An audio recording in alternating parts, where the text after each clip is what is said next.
Hey guys, hope you're doing great today.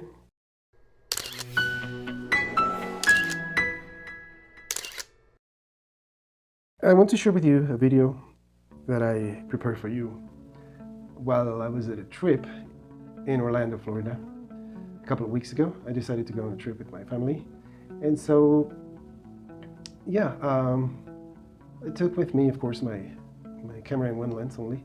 That was the X-T2 Fujifilm, by the way, and the 18 to 55, because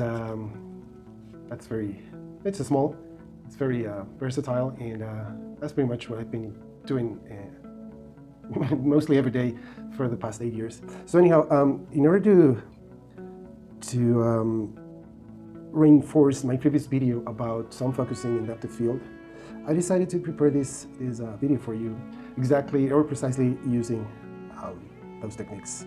So basically, all the shots that you're looking at were captured like that.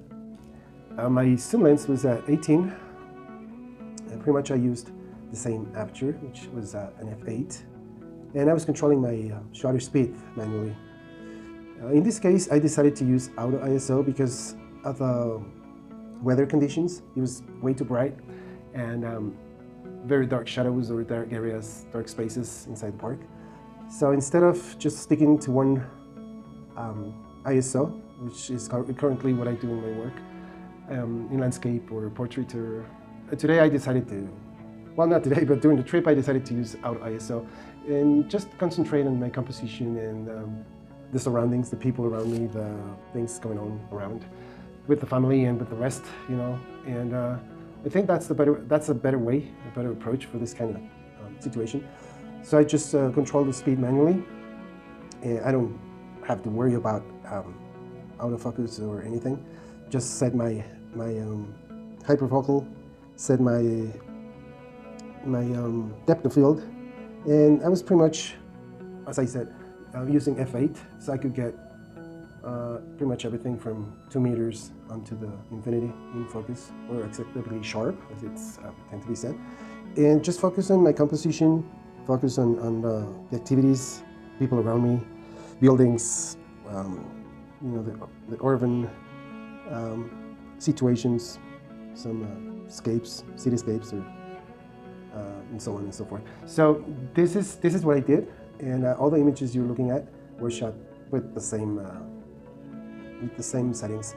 And I was using my simulation mode, so all of the images you're looking at JPEGs, I was using negative soft, and I just moved the color to -1 and -2, and that was pretty much it. So yeah, this is what I was telling you in my previous video about, you know, focus on your work and your composition, the story you want to tell, or you're about to tell, instead of, you know, missing a bunch of shots or trying to figure out where to focus or what to do all over the time, and all over the place and all the time. So this time I did this, and I think it's very useful.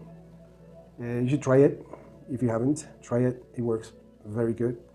This way you can only just adjust your speed accordingly if you need to, because if you set your speed at, let's say, 1/50th or 1/500th of a second, having the auto ISO, pretty much you don't have to move it unless you go into dark areas or when you are out in the sun, the harsh sun.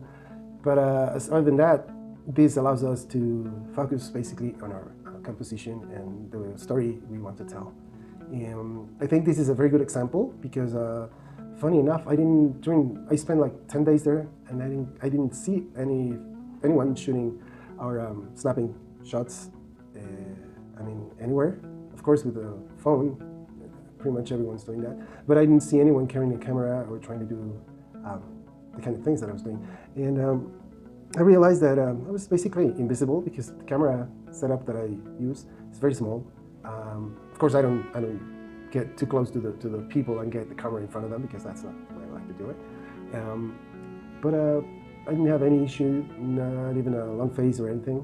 So it was very straightforward. It was very peaceful, and I think that allowed me to prepare these shots for you and concentrate on what I was doing which was basically that, just telling a story about the family trip, vacations, and the things around us, and funny moments, some people here and there, and basically that was it. So I think you'll find this useful, because at the end I can share with you all the things, all the knowledge that I have, or the things that I've learned through these decades in photography. But at the end, once you've mastered your basics, and once you've learned to control your camera, and you know what you're doing with light, basically after that we're on our own. So the rest is basically the most important thing, which is the composition and telling the story. That's the most important point, and that's where we as photographers have to use our creativity. And in order to do so, we need to learn how to see the pieces of the puzzle to create a story. There's always something to shoot at. There's always something going on. And as photographers, that's the most important part. And once we get there, as I said, we're on our own, and we need to focus on that, capturing the story, capturing the shots, and tell the story. Show the viewer what we want to show them, as I'm doing with you, is the main aim in photography. Not the gear you use, not the lenses, regardless of the lens, the gear, whatever, the viewer is only going to be concerned about the results. Whether if they find them appealing or not, well, that varies a lot depending on tastes, depending on a lot of things. But I'm sure that if you are able to control your basics, your gear, whatever that is, then you should be able to get to the next step, which is the most important in photography, to develop your style, to tell the story, and to capture shots. Learn about that right moment when you need to press the shutter, and find your best angles, and try to be invisible. Try to just mix with people instead of placing your camera 2 feet away from a stranger's face, which is not very polite. And I never do that, but even though being away, people sometimes don't like to be just photographed, and some of them start, creating a scandal of it. And so, just by being invisible and mark your distance between your subjects, there's no issues of any kind. So I hope you find this inspiring in some way.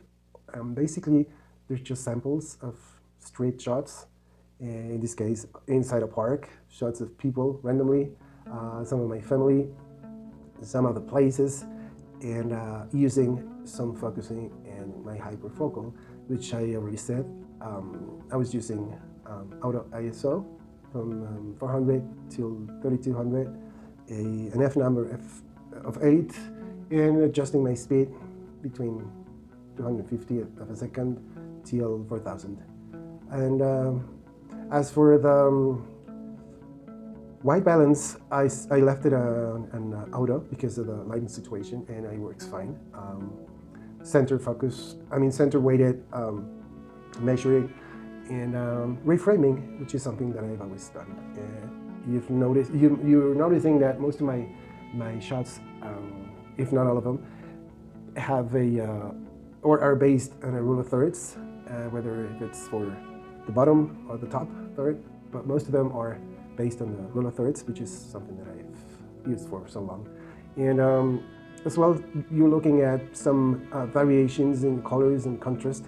That's because I was using my simulation mode of negative film, soft, -1, -2 in color, and that's how I get these kind of pastel colors, soft, subdued colors, which I find very pleasant. The standard, it replicates the Pravia slide film, so that's when you get to see the difference. Negatives were soft, and slide film was very colorful. So basically, the simulations in Fujifilm are very accurate. I used their film for a long time for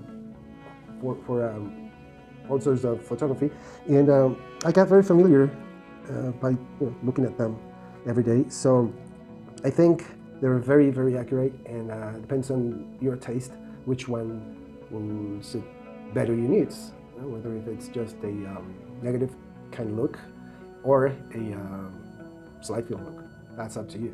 But yeah, I hope you find this useful. And it's basically using what I shared with you in my previous video, and I think it is very accurate to what I said previously and how to use it.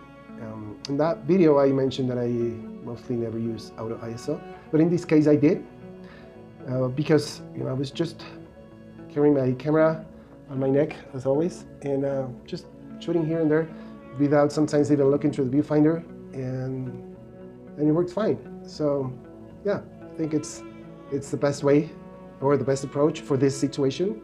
In particular, if I was doing landscape or fashion or indoor or beauty or whatever, we use a different approach. But in this case, I think this is a very good approach for this kind of work. And just mind about your composition and telling the story, which is the most important thing as a photographer. So yeah, hope you do find it useful, and we'll talk to you in the next one. Bye-bye.